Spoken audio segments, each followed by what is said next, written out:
There's a spectrum, right? You can go this way or that way, but there's a happy medium in there somewhere for a lot. We want to see families that within the bounds of their own properties wrangle in the food, water, shelter, and surplus aspect of being alive. Hello and welcome to the Permaculture Vine podcast. My name's Cormac Harkin, and today we have Jamon Mysliwiec. Sorry for butchering that. Welcome, Jamon. Good to be here. Thank you. Hi. Uh, could you just give us a quick introduction as to who you are, please?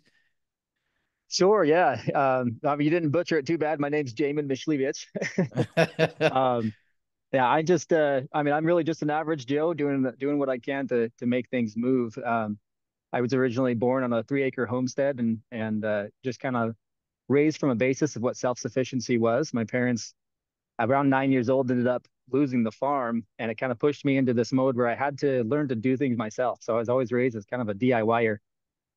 Ended up getting into business with landscaping, construction, started doing a lot with really anything that I could with my hands, mechanics. I was a volunteer firefighter for 4 years in Evanston, Wyoming. And after a little while of realizing what was going on in the world, I just decided that we needed to make a change. And I had a mentor once taught me that if you want change, you must change. And so I started to get into the community and I formed an organization called TIAG, which stands for the Independent American Gardener. And with my experience in landscaping and homesteading in general, I started to blend the two and found permaculture. And so, long story short, now we have 3 organizations that all work collaboratively to support families towards self-sufficiency. That's great stuff. A lot to cover there. So you have Yeah, the. yeah, So, do you want to just take us to when you first sort of heard the term permaculture? How you discovered it?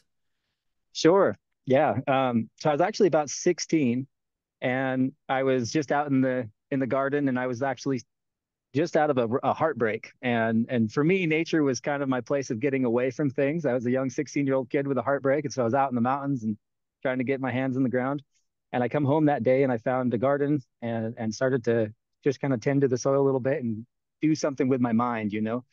And and one thing led to another. I started realizing how this garden was not like the mountains. There was no self-sufficiency. The plants were dying. If I didn't water it, it would kill away.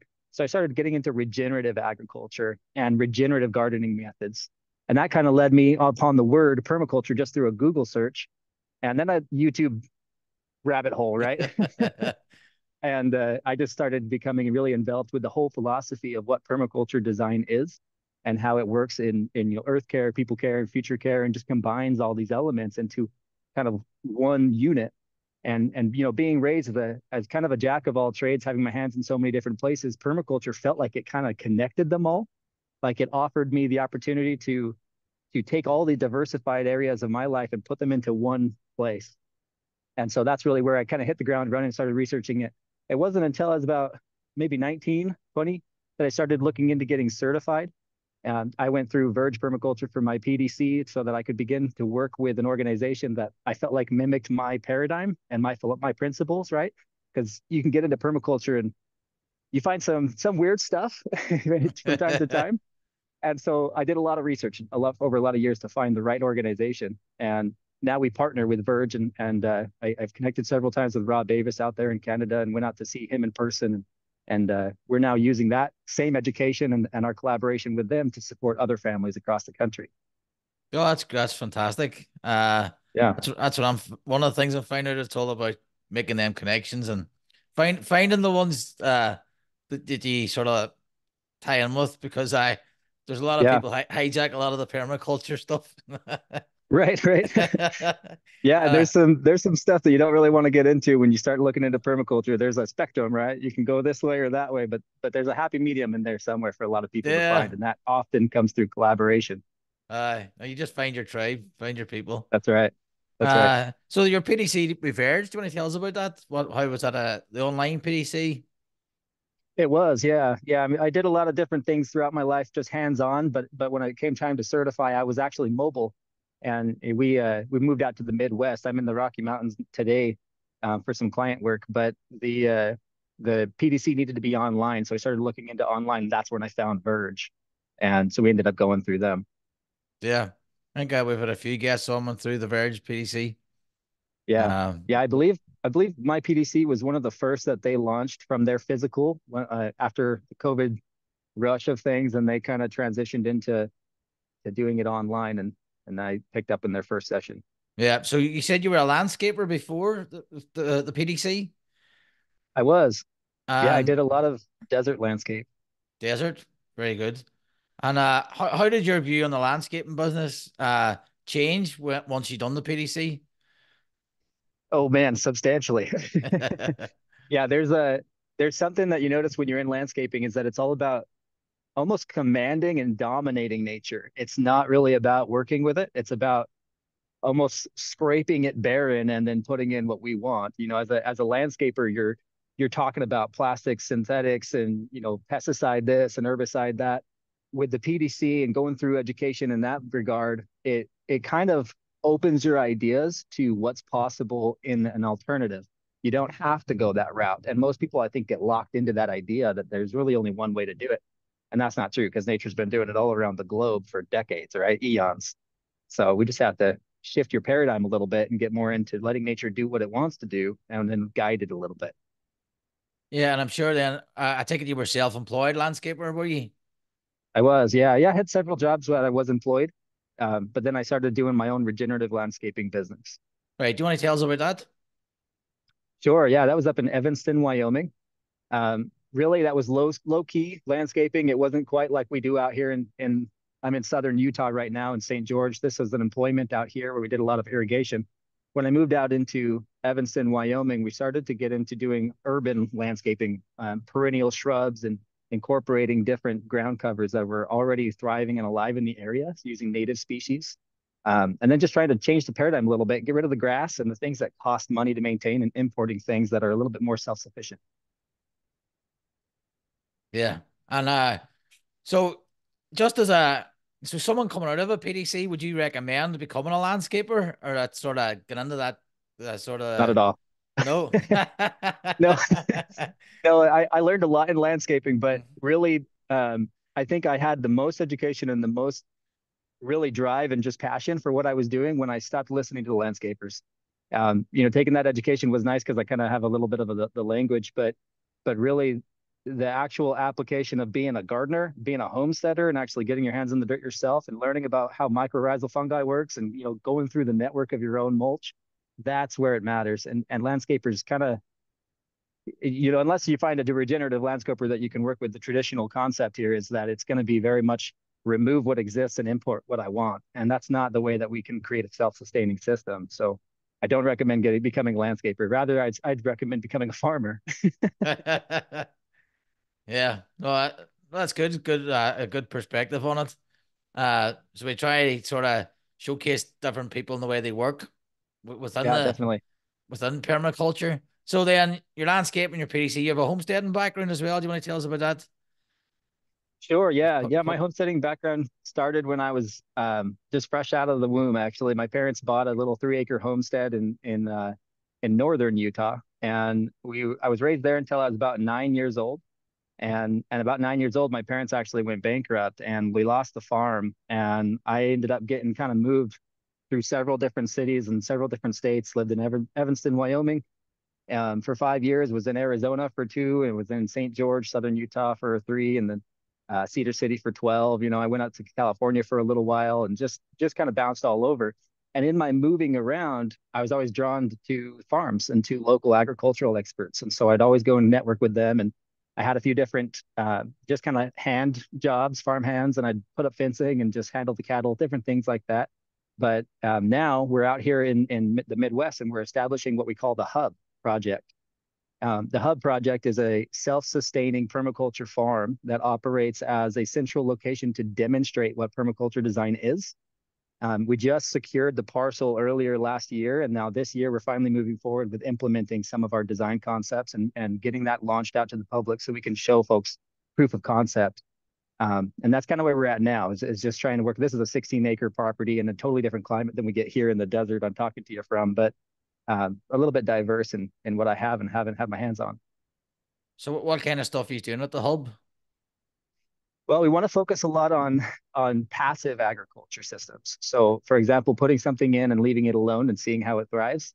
I don't remember who it was that came up with the concept. He calls it the stun method. Does that ring a bell? A bell? Yeah. The stun method. I think it stands for sudden total utter neglect. It's um, Sepp Holzer, is it? Yeah, it might be. Yeah, yeah, yeah. Uh, He's very, very good at what he does. His concept is basically putting it in the ground when the conditions are right for that species, and then you should be able to walk away from it and have it survive and thrive and be productive for you. And so we were trying to implement a similar model. I don't know that I necessarily like the stun word. I feel like it maybe isn't the right one to go with. that's a bit Uh, brutal. yeah, yeah, but Uh, agroforestry, silvopasture, and a lot of passive solar greenhouse talk going on now. We're thinking about putting in some tiny home units with some passive solar greenhouses coming off the side, individual food forests attached to each unit, and then just an overall collaboration between every element on the property so that it can become kind of a central location for folks to see it with their own hands and then go home and duplicate it at their own location. right. And where's that located again? Sorry. That's in northern Missouri. Right. So you get your range of travel, which is quite large then. Oh man, I'm all over. Yeah, yeah. Last year we spent about well, wasn't just last year, a little bit before that too. It was about a year and a half on the road, and we covered over 34,000 miles traveling to different states. We hit events in 24 different locations. We went up to northern Alberta and hung out with Rob Avis up there for a little bit. And then we went all the way up to New York and then all the way down to Orange County, California. Like I've been all over helping families everywhere we can.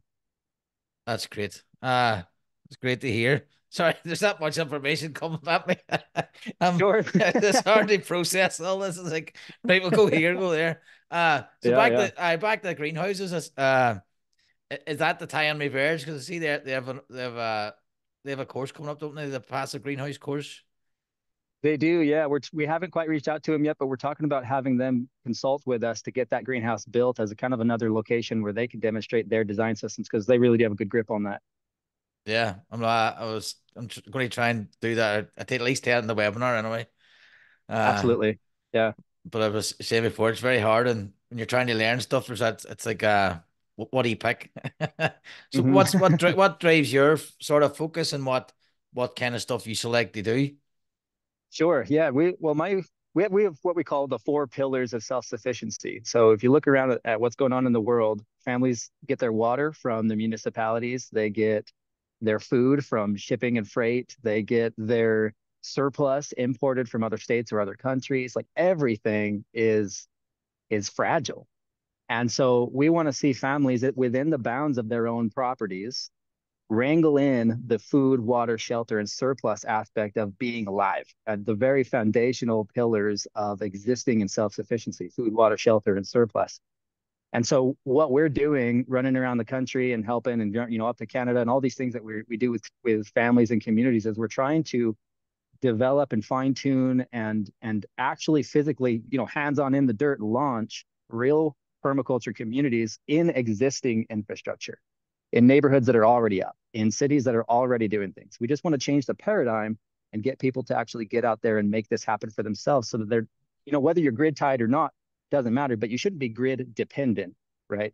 We should have that level of freedom and self-sufficiency where we don't depend on somebody giving what we need to us. We can provide it for ourselves. And then whatever we get excess of that is just cherries. Yeah. So what kind of challenges are you getting there? Is it the change of infrastructure or the change of mindset or both? Yeah. Mostly mindset, to be honest with you. We have, when we do our events, with the largest event we had was out in Idaho, and we had 65 people come out to that event. And we do a workshop and split up between a seminar style and a hands-on implementation, right? So we teach a little bit and then we go outside and we demonstrate it. The teaching aspect, a lot of people are like, "Oh, I already know what I'm doing." Like, I already know what gardening is, and oh, I've heard permaculture before, but it's just gardening, and it's not. Permaculture is not gardening. Permaculture isn't even regenerative agriculture. It's rooted in those things. It's a pillar of it, but permaculture is a design science. It encompasses tons and tons of topics, right? And so as a design science, we try to educate first and say, okay, here's the paradigm that we operate from traditionally in society. And here's the redundancy built in regenerative paradigm where everything is contributing to another and we're all sustaining each other in this greater mission, this greater cause and network. And so trying to shift people out of the self-preservation mode and into the, community preservation mode, that's been a big one, a big challenge for us. But 9 times out of 10, by the end of the event, people are really gathering the idea of what it means to have a neighbor you can rely on. And they really sink into that. We've had folks crying at events, thanking us for how good it's been. And really, frankly, I think they're looking for answers. And so once you say the right thing, somebody kind of grabs onto that and says, "Oh my gosh, this is what I've been looking for." And then it kind of puts the walls down, right? And the paradigm begins to shift. But that's been a big piece of the equation. Right. And then you say that that shift to in the community mindset. Um, how does that operate in practice? Does it is it about creating your own abundance and sharing it, or does it no governance models and communities? Does that start to get bogged down in that kind of stuff, or Yeah, how does it work in practice? yeah, absolutely. Good question. So the way that we kind of look at it is it's a whole community approach to family self-sufficiency, right? So you got to plant trees in your own yard. You got to get your own rain catch system. You got to do those things, but it's a whole community effort. We do what's called TIAG community workshops. And so those TIAG workshops will go to one family's home and we'll bring everybody together and build up that home. Then we'll go to the next home, bring everybody together and build up that one. So it's a whole community effort to the family self-sufficiency levels. Now, there is some infrastructure in this and some legalities and things that we have to tackle, especially in a place like this. I'm over here in St. George, Utah, and there's a lot of false paradigms in the way that infrastructure works across America. For example, just recently they were paying landscapers to remove organic grasses and put in synthetic plastic instead, under Oh, the guise of trying to preserve water, right? And so I get what they're coming from, right? And we gotta try to meet their language, but we need to shift that a little bit. You see what I'm saying? And so there is some kind of a multi-level approach, but it is based around community. yeah. Back to the synthetic grass. Like, have you seen the heat differentials? And like if that's a sunny place and it's dry, Yeah, it must yeah, be kind of mind-boggling. you could. How can you stand on it? No, No, no, uh, but hey, they don't have to mow, right? So I, uh, whatever their draw is. yeah. So that's just the wrong way to cover up nature. Uh, Yeah, definitely. yeah, because I'm just referencing that because the governance side of it. I've just done a social permaculture course there for 3 days, which is Oh, quite awesome. interesting. And no, for me that it's positive if you have the time to consider every single person. That is fantastic, Hmm. but quite often you don't. And I, for one, get fed up with things like that when things are decision by committee. I like that model that you sort out the family first, and then you sort of build them natural bridges, which Yep. is a natural connections, which I think is a good model to demonstrate. And that, would you call that TIAG? What's that stand for? Yeah, so TIAG is a abbreviation for or an acronym for the Independent American Gardener. And yeah, we're not trying to, do something new. This isn't a new concept, right? Permaculture has been around for a while, and it's not just permaculture, gardening in general has been around for a while. I think really what we're trying to push and trying to get people to understand and run with is the concept of how the independent American gardener of the olden days used to be self-sufficient. They used to have their own food. Where do you think food came from before agriculture started up, right? And now today we're so based in importing things that it's become dangerous to not only our own health, but also to freedom in general. And in order to maintain that liberty of the family unit itself and preserve the family itself, it really does come down to what the independent American gardener is doing in their backyard. Yeah, and if you're gardening yourself, you're taking the pressure off your community. So you're actually doing Yeah, quite a absolutely. service. Um, I always find it funny when I started gardening and growing food. Uh, my parents would say, "Oh, my parents used to grow food, used to keep pigs," and it's like that. It only took 2 generations, and it was Right. gone. Yeah. And now when Yeah, it is people are starting fast. to do it again, it's like so much no sign of wealth. I don't need to garden. I can just go buy it. Yeah. And the Yeah, I nutrient saw this. loss. Yeah, go ahead. I was gonna say I saw this post just recently on somebody in our community had shared. I think they got it off of Facebook or something. And it said, We used to complain all the time of how we were born in this generation. We would have loved to be born back then, but actually, I think we were born in this generation to keep the old ways alive. Uh, And I think that's the way to look at this. yeah, no, for definite. And then, so how does that work in practice so do you reach out to communities? Do they reach out to you? How do you how do communities get involved with you? Yeah, a little bit of both. We have more work than we can keep up with. The way that this works, generally speaking, is we have sites that we want to visit to expand our own education, or we have somebody that's in our network who really has loved the mission and the movement that we're on, and has wanted us to be out there for a while. So based on those two aspects, we'll choose if we're going to reach out to that person or reach out to that area, and then head that way. And we kind of put it through a little bit of an event schedule and say, okay, here's our travel route so that we can hit the best locations, make the best use of our time. And then other times people, like just right now, the reason I'm out here is because somebody reached out to me and said, hey, we'd like you to come out this way. And so they're flying me out this way. And so things are kind of all over the board. We're a small family business, but we have a whole big organization developing here with kind of a broader vision than just one person can manage, right? And we got a team now of 6 individuals, and we're expanding our collaborations even further than that. But it's all started with just me and my family in a camper, and we were traveling and teaching permaculture all over the country and sharing online what we were doing, and just more people would come and follow through the comments or see us in person, give us an email, whatever it may be, and we just kind of follow that wherever it led us. That's great. Do you want me to tell me more about that? Because that's fascinating. So you basically love the nomadic lifestyle, Oh, teach a definitely, yeah. permaculture class? Yeah, so our first kickoff was we had a little property we call urban property out there in Missouri. We called Lulus Garden, and Lulu's Garden was just a 0.87 acre urban house, and we were going to develop it into a food forest and demonstrate urban permaculture. But then we got the whiff of inspiration, and we said, you know what, this isn't good enough. We need to reach more people. So we actually sold our home and our property and used the funds to purchase a camper. And then we went on the road for a year and a half. I got 5 boys, and my wife was pregnant, and we had a husky, and we had a little 36-foot camper behind an F-150. And we went all around the country, went up to New York, Michigan. We went down through Tennessee, North and South Carolina, then across this way, all the way out to Orange County, California, and back again. We did 4 figure-8s around the country. And then we zipped up to northern Alberta. And that whole time we were doing this, we were making pit stops at events and workshops and teaching and, doing recording videos. We'd visit somewhere we felt like held a gym for education, like, a little golden nugget in this area. And we're like, oh, we need to talk about this microclimate, or, hey, we need to identify the species for people, whatever it was. And we would record those things and post them up in our private membership community. And just people would follow along and join in the mission. And now it's to this point where we've retired the nomadic lifestyle, and we've transitioned into developing the hubs. And we call this phase 3 of the program. So yeah, would it be correct to say you have a semi-nomadic lifestyle? Like you're not Yeah. just so you're still on the road, but Yeah, not sure. fully.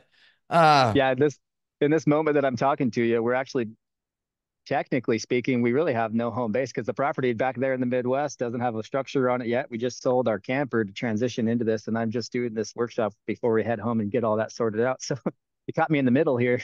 oh, it's very inspirational. It's just the energy just to get up and go, and 5 boys, a husky and a pregnant wife, and Yeah. it just shows there's no excuse for people. Some people would have seen No, that no, as oh, I can't do it.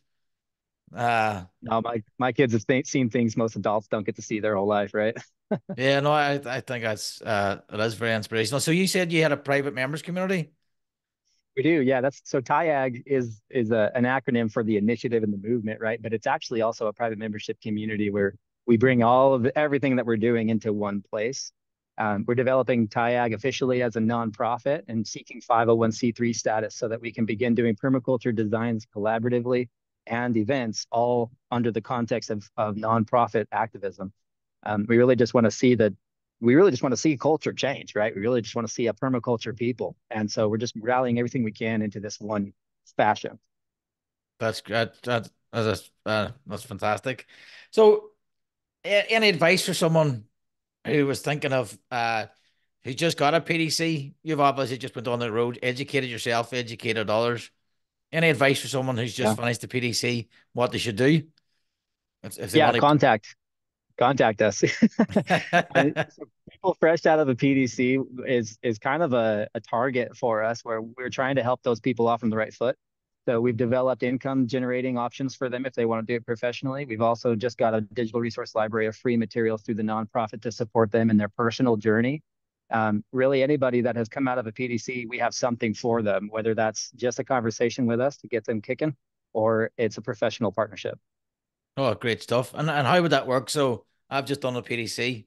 Do you have to be in the States? Do you Yeah. have to? Oh, no, no, not at all. Yeah, just best way is just to contact us at support@havenpermaculture.com, Yep. and that'll get you connected to my team, and then we'll work with you from there based on what your inquiry is. Oh, great stuff. And can you give us an example of what any of the models that they look like? Sure. Yeah. So one way that we're working with designers right now is they come out of the PDC.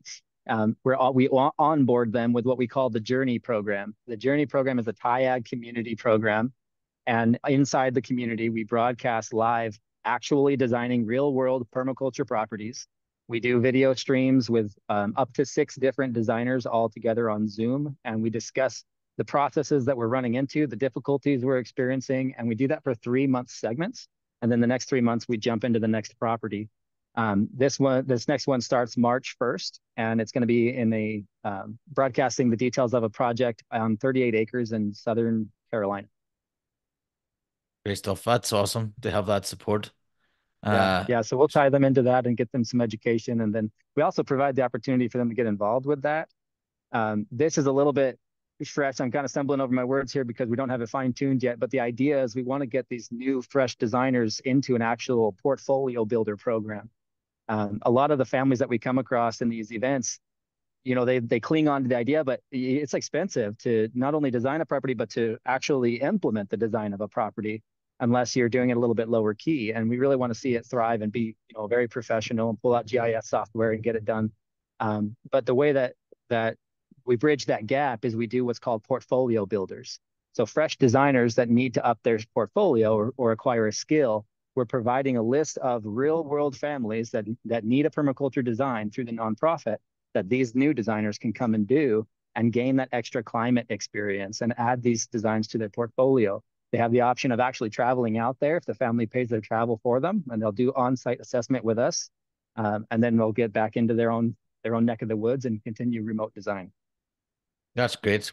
Uh, Sort of ties into what we're doing as well. Well, you're doing it on a bigger scale there. But we have a PDC to Pro program.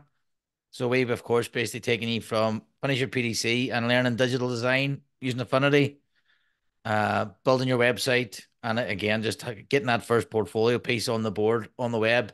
So you have that sort of Fantastic. placeholder there. So that's for sale. PDC Pro down below. It's out now. Awesome. Uh, see, well, there's so much stuff. I don't know where to go here with this. Yeah, yeah. You gotta have me on again. We'll dive into a different aspect. No, I, I yeah, I go think the ahead. important thing is for anybody listening would be to go to tiagcommunity.com. That'll kind of connect you to all the different web of what we've got going on. That's great, and I'm fascinated by that journey. It's something I'd love to do myself. Is Yeah, just pack the kids up and go and learn. you really should. There's people that need that. You'll find if you start really putting yourself out there, people just kind of get put in your path. Yeah, It's needed right now. definitely a big believer in that as well. The universe always provides. And Absolutely. so, how now you don't have to answer this if you don't want to. How do you fund all this? Is it just from design fees and things like that? So, as somebody who would look to do the same, basically, is there multiple sources of income, YouTube channel, anything like that? Yeah, yeah. So financially speaking, the we offer what's called the design package, and then the design package finances the program where it gets us out there, gets us networking, and then we leave the area having acquired whatever it was that we did while we were there, right? I don't like to visit an area without making more connections, and so especially this might be good advice for anybody looking to do something similar. Once you go to a spot, go see the local community gardens. Go call the extension office. Go network with anybody that you see around the area that's doing something similar and just have, just out of nowhere, just start conversations with people that you see that are doing something that you want to be invested with. And you'll find that making those connections and building rapport with people kind of funds more projects down the road. And a lot of what we do is not it's not building funds, it's not generating funds. It's just effort that we put out there that has no return whatsoever. But then later on, even a year down the road, sometimes we'll all of a sudden be contacted by somebody for about something that we did, a year ago, and they've been waiting for the right time to reach out, and then they'll hire us for another permaculture design project, or they'll get us out here for an event or whatever it may be. Great stuff. So you're putting it forward first, and then you're reaping the rewards down the line. That keeps you going. Exactly. Yeah. Uh, yeah. Is there anything else you want to mention about TIAG? We covered everything there. Yeah, sure. One important piece about this is that we're kind of in a unique situation with TIAG where we're focused a lot on the family unit itself. I think a lot of permaculture is based in the idea of nature and following a regenerative aspect, but it can overlook how important it is that the family unit, our human family unit, moves forward and continues to thrive. And so the people care aspect is a big part of what we're working on. And so any families that have felt a little bit lost as of lately, the last few years, that connect with us, generally we're able to line them up with a good path forward where we're able to kind of cultivate a sense of hope for them. And that I think is a missing element in so much of permaculture because people get overwhelmed with all the negative things that are going on.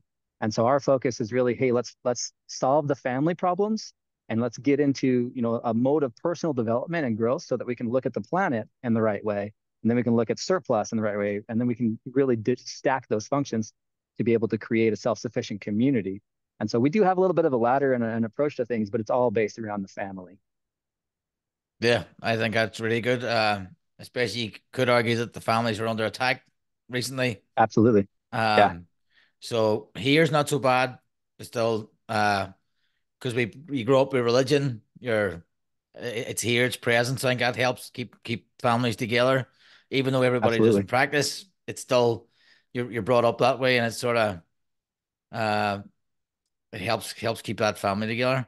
Um, Jamon, it's been great chatting to you. It's Yeah, likewise. it's me. That's fantastic. You've blown me away with all that stuff you're going. I need to go process it, and Right, right. we'll definitely get you on for a Well, you chat. said we only had 45 minutes, so I had to just give you as much, Yeah, right? but it normally runs between 30 to 45 minutes. So that, with all that information, Sure. it's like right, it's like I think that's enough for the audience just to sort of absorb. They can go look at you, and then so we've got stuff there for beginner designers, current designers. No, there's a lot of good value for people there. Definitely love your energy, love what you're doing. Just your attitude's Thank you. great, and you're definitely good for permaculture anyway, and spreading the word. Thank you. Thank you. I appreciate it. It's been good being on here. Uh, Jamin, thanks very much. And guys, that's been the Permaculture Vine podcast. And join us next week. And again, the PDCD Pro info is in the description as well as all Jamin's links. Jamin, thank you. Cheers. Thank you.